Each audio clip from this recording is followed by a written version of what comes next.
Welcome to the System Simplified podcast, where we feature top leaders who share stories on how to successfully systemize a business. Now, let's get started with the show.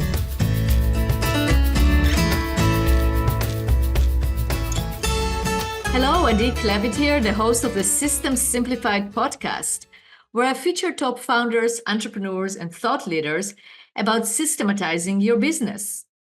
And today's episode is being brought to you by Business Success Consulting Group, where we create, document, optimize, and implement processes and procedures so businesses can grow and thrive.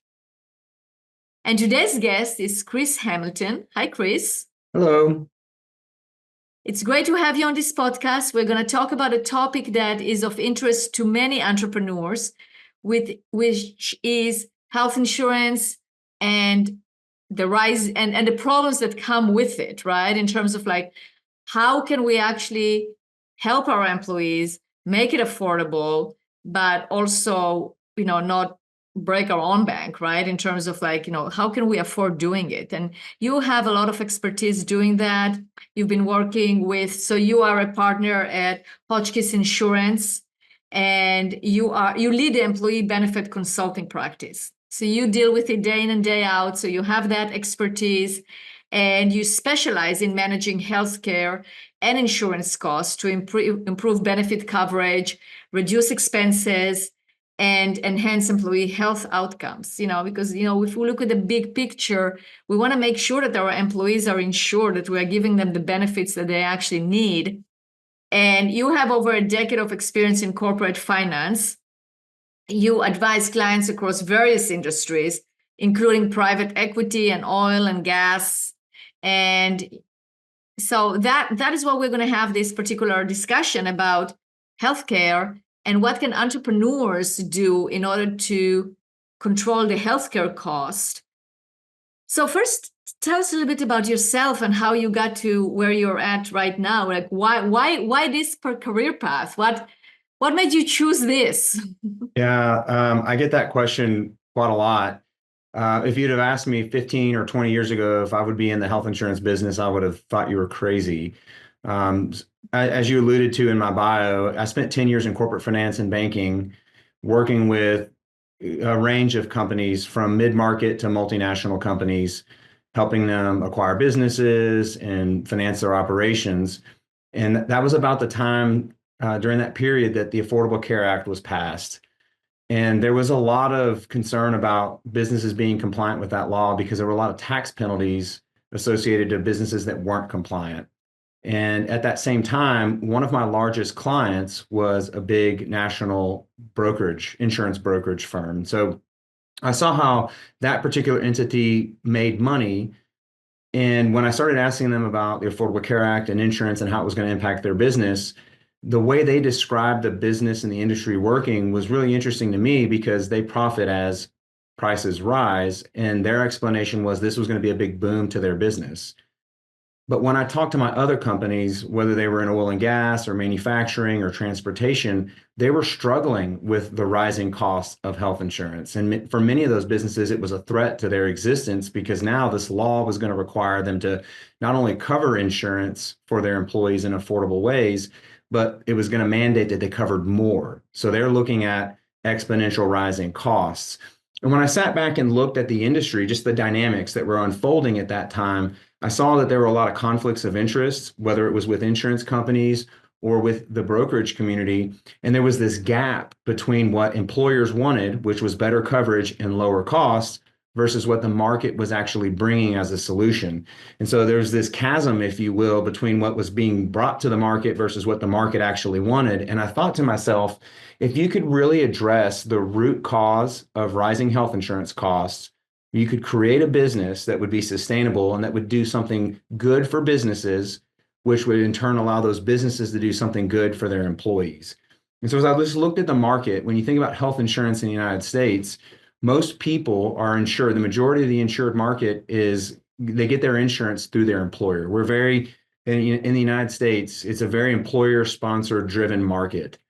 And well, so I guess in other countries, you have it when it comes from the government, it's different. But obviously here we have, yeah.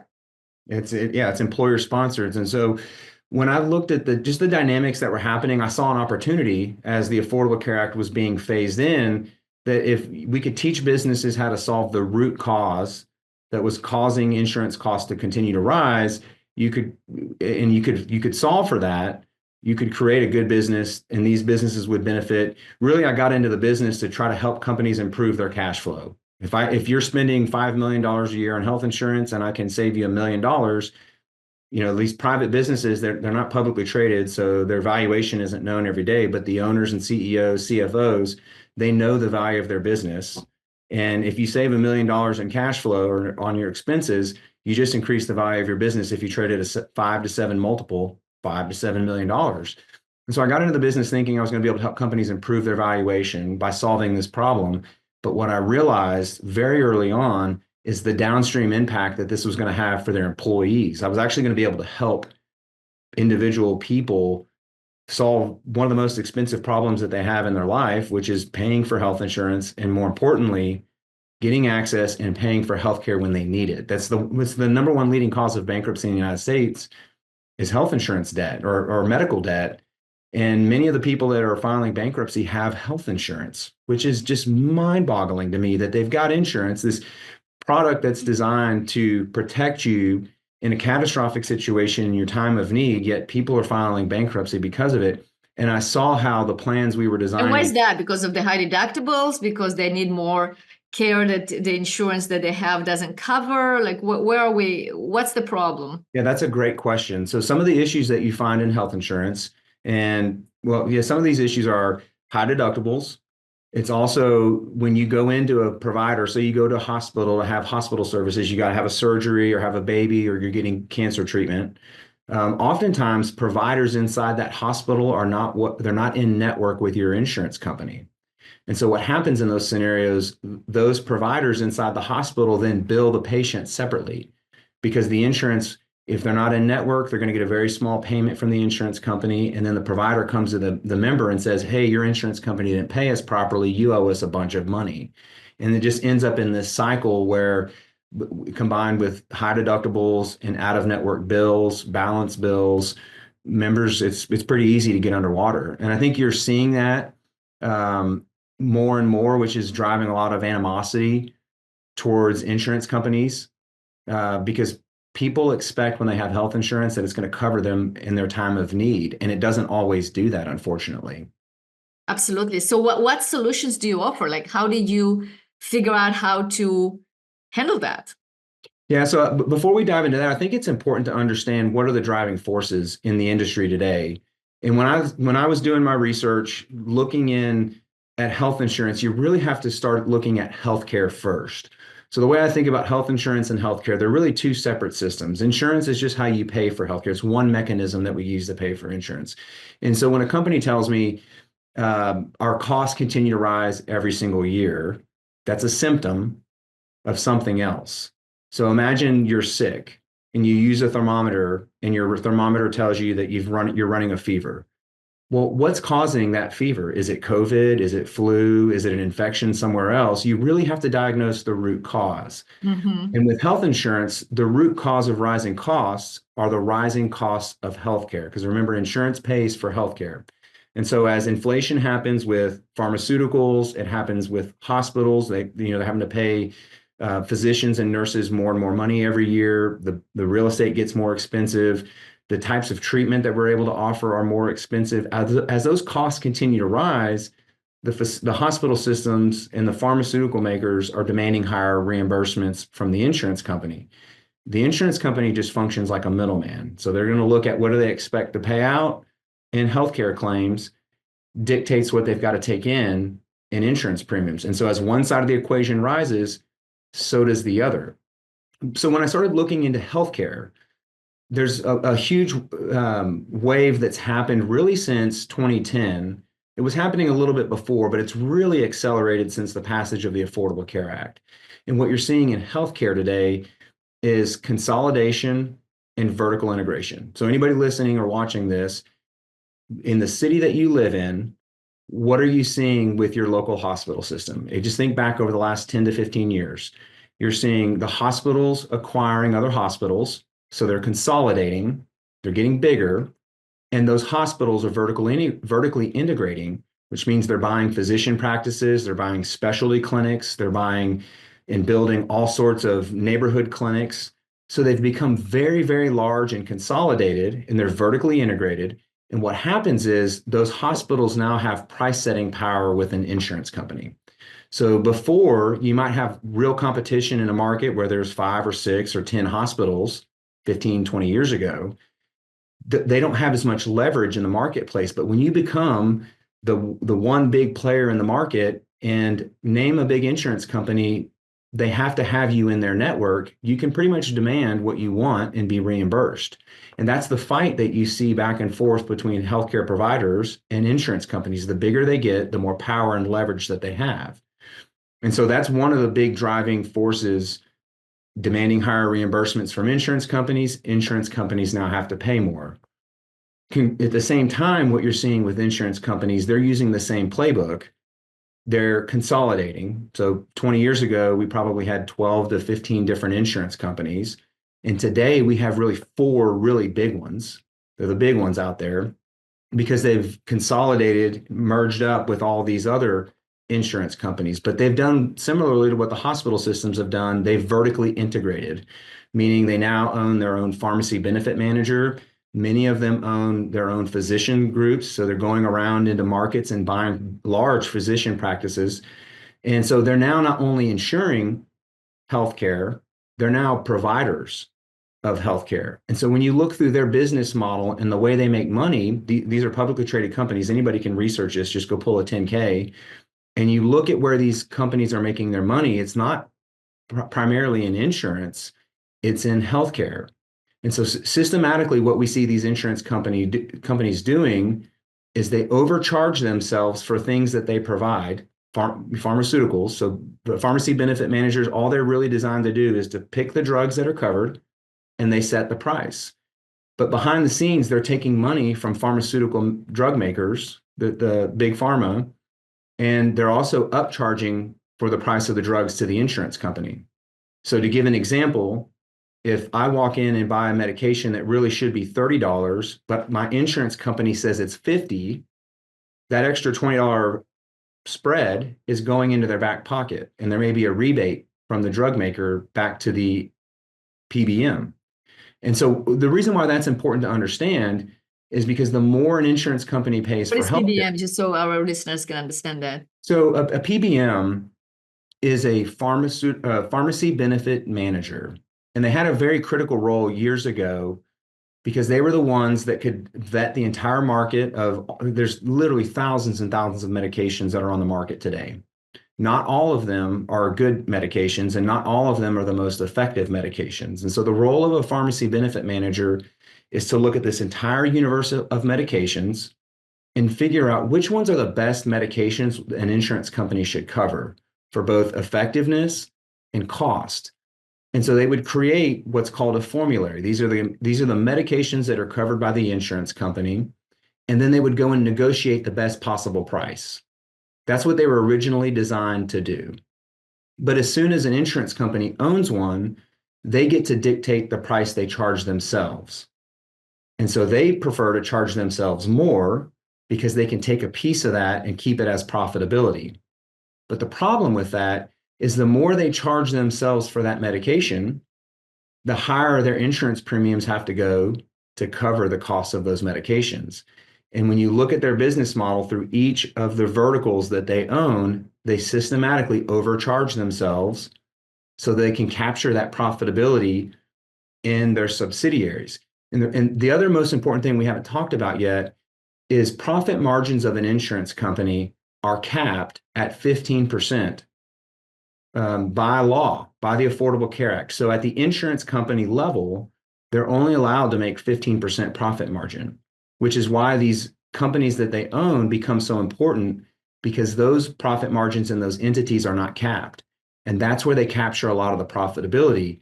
And the biggest problem in all of this is it's not transparent to the real buyers of health insurance, which are employers and employees. If you ask the average CEO how an insurance company makes money, they don't understand. And when you don't know the rules of the game, it's hard to win the game.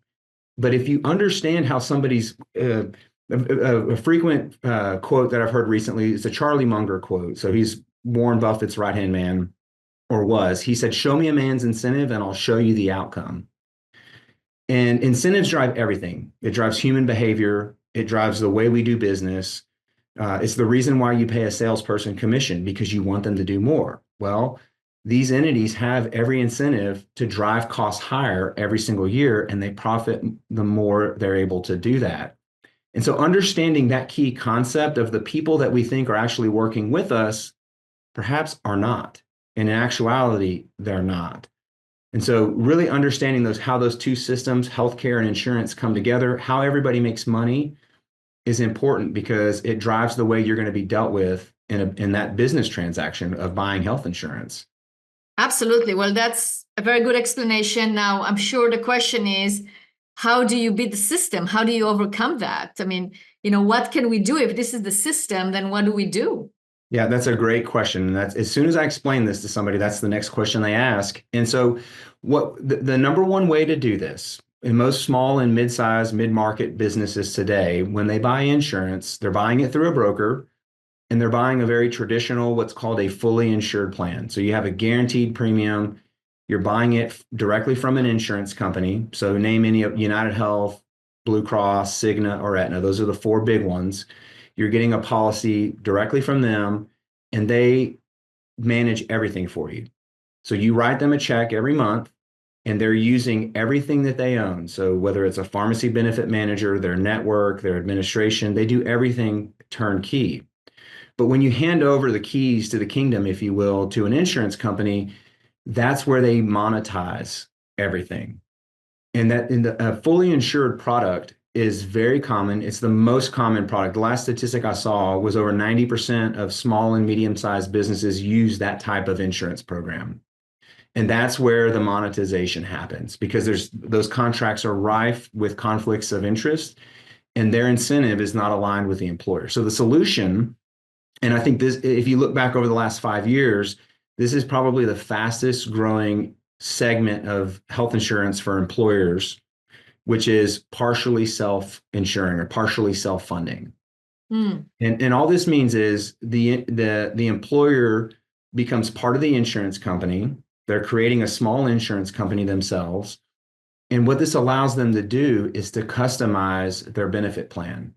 So when you say they create a small insurance company themselves, what does that mean?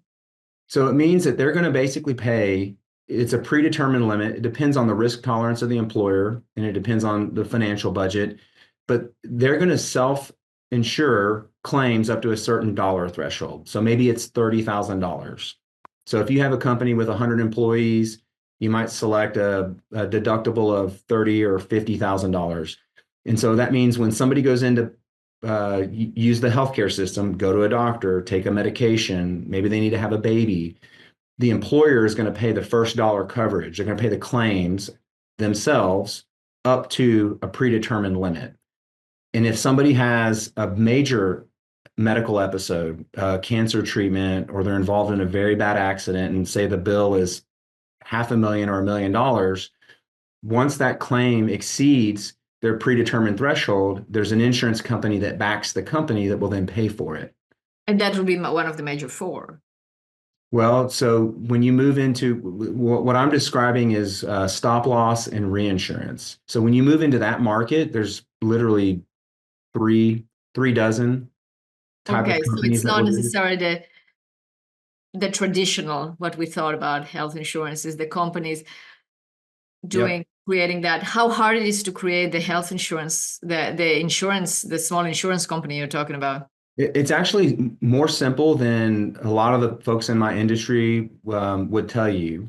It's something that we do every single day for small, medium, and large employers across the board. It is a little bit more work on the front end. You have to work with an advisor that can do the feasibility and underwriting. But the way I would describe it, Addie, is today, if an employer has health insurance, they're cutting a check every single month and they're paying an insurance company. And the way I describe this is, instead of cutting that check to the insurance company, And at the end of the year, there's no money left over, right? Because the insurance company gets to keep it all, and you're probably going to get an increase the next year. What employers should do is cut a check to themselves, set up an account on their balance sheet, pay themselves. And if you structure the insurance plan right, as claims start processing and coming through, the administrator is taking money out of that account to pay for those claims. That somebody else is paying all the claims for the employer. And the goal, if this is designed properly, is you've got a fixed budget, you're paying yourself every month. And if the plan performs like it should, at the end of the year, there'll be money left over in that account. And that Especially if you money, integrate also wellness programs together with it, right? yes. And so that's something that we do in conjunction with the health plan. But if you design a health plan properly, so you're using the right vendors, you're using the right network, the right administrator, the right pharmacy benefit manager. One of the things that we do a lot of is we use what are called direct contracts. So think about that big hospital facility that's in your city. If you're listening to this, there's a big hospital in your area. If you go to the hospital and tell them, hey, let's cut out all this administration and going through a middleman. Think about healthcare today. The buyer and the seller never have a meeting of the minds. An employer is buying healthcare, or an employee is buying healthcare from a hospital. There's a middleman in some city, somewhere else in the country, that's dictating the price that's going to be paid. The buyer, which is the employer, and the employee never meet with the seller, which is the hospital, to set a price. It's dictated by somebody else, a third party. So with a direct contract, you're going to the hospital and saying, let's come up with a fair, reasonable price. Let's cut the insurance middleman out. If we did that, what would you sell me your hospital services for? And typically you're going to find it's going to be 30 to 50% of what an insurance company price is going to be. And so when you do that, so I'm thinking about this. People can actually do it like pay cow. Why won't people just go and pay cash? Let's say you have a procedure that needs to be done, and instead of being insured, just pay cash. You can, and oftentimes you're going to get a better price than what insurance would pay. That happens all the time.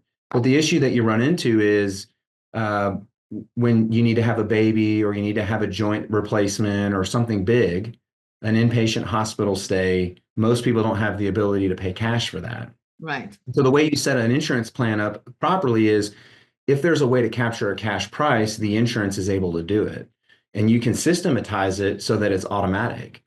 And so what this allows employers to do, if you design it right, is you can provide access to healthcare, that hospital that has a direct agreement, or if you're using the right pharmacy benefit manager, if they're procuring healthcare services at the best price, oftentimes you can make that service available to employees at no cost, because the savings is so high. I'll give you a perfect example. I had a hip replacement several years ago, and under a traditional insurance payment, that procedure would have cost $60,000. That's what in my area, I'm in North Texas, in Dallas, Fort Worth, that's the going rate for a hip replacement using traditional insurance. But with our direct agreement, that procedure was only $20,000. That's how big of a discount the hospital was willing to give for that. And so what that means, who does that agreement? there's a number of different ways you can do it. We do some of them. Some of them we work with vendors that will set up contracts. We can aggregate and then get access to those contracts, and you automate it. You make it part of the health insurance plan. So that's how mine is set up.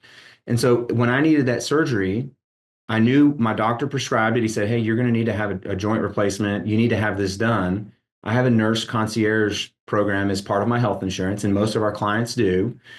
I called the clinical team and said, I need to have this hip replacement done.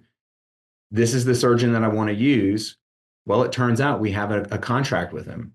And so the nurse schedules my procedure. It all goes through my insurance. And when I show up, all I do is show my driver's license. I don't show an ID card, no insurance. They verify my identity. Yep, this is the guy. We've got an agreement. I had my procedure. I didn't get a bill. I had it completely for free. And the benefit here, just think about what this means for employers and what it means for the end employee. My employer, had I just used the insurance network, because we have one, but if I use the insurance network, my employer, which is us, is me, would have paid $60,000 for that surgery, 5 of which would have come out of my pocket because I have a $5,000 deductible. But I would have lost $5,000 and my company would have paid 55. That adds up to $60,000. But under this arrangement, my company saved a tremendous amount of money because they would have paid 55. They only paid 20. Well, would they pay 55? The insurance would have paid 55. Well, the insurance, yes, but we self-insure the first $75,000 of a claim. Okay, I get it. For a member per year. So anything that exceeds $75,000, we have reinsurance for that pays for those claims. But I see. So we would have borne the whole cost of that claim. Instead, my company paid $20,000. So we saved $35,000 there. And I got my procedure for free. So both the employer won, I won, and the facility was happy to take the price. So they win. They cut out all the insurance, I call it rigmarole. It's where you have to submit the claim and then it gets denied or they kick it back. And there's usually, if you look at payment lag, which is a huge administrative cost for hospitals because they have to staff people to do the coding and the billing and the disputes. And it can take 90 to 120 days for a hospital to receive their money. It's incredible. Does that include also vision and dental insurance? So you can set it up similarly with dental and vision and wrap that into the same program. Most employers are doing that separately. But yeah, you can. I mean, there's a whole host of things that you can wrap into a program like this. But typically, for most mid-size businesses, they're still keeping those separate. Got it.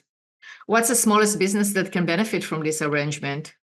Well, traditionally, before the Affordable Care Act, the rule of thumb was you needed 500 to 1,000 employees to do a partially self-funded health insurance plan. With the emergence and implementation of the ACA, a lot of the reinsurance and stop loss markets realized there was an opportunity for businesses to do exactly what I'm describing. And they've created contracts that allow employers, typically the smaller end is 50 employees, but we've seen it work for employers down into the low 20s. So if somebody has 20 to 25 employees, they can use a program like this. The smaller that you get on that scale, there's some limitations on some of the custom programming that you can do, but for all intents, the majority of that programming is available to those employers. Fascinating. Well, Chris, you definitely know what you're talking about. So if our listeners want to reach out to you and find out more, how can they do that? I've created a website called fixhealthinsurance.com. fixhealthinsurance.com. I have a playbook that I'm giving away, really outlines the steps in the process to be able to take control of your healthcare dollars. The real goal here is, I see health insurance is such a big problem in our society and our economy. It's costing businesses more every single year. It's extracting value from everyday citizens, and it's money that's not being reinvested in our businesses for growth.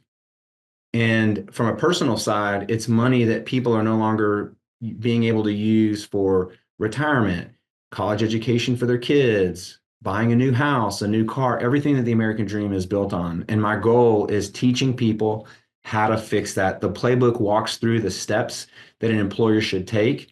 I've also got a checklist there, questions you should ask your broker or advisor to really get to the root cause of what's driving your costs to fix it. Fascinating. Okay, good. So we'll include as much information as possible in the show notes, and definitely go to the website and check it out. Chris, it's been a pleasure having you here on this podcast. It's definitely a great conversation. So thank you very much. I appreciate you having me. Thank you, Addie.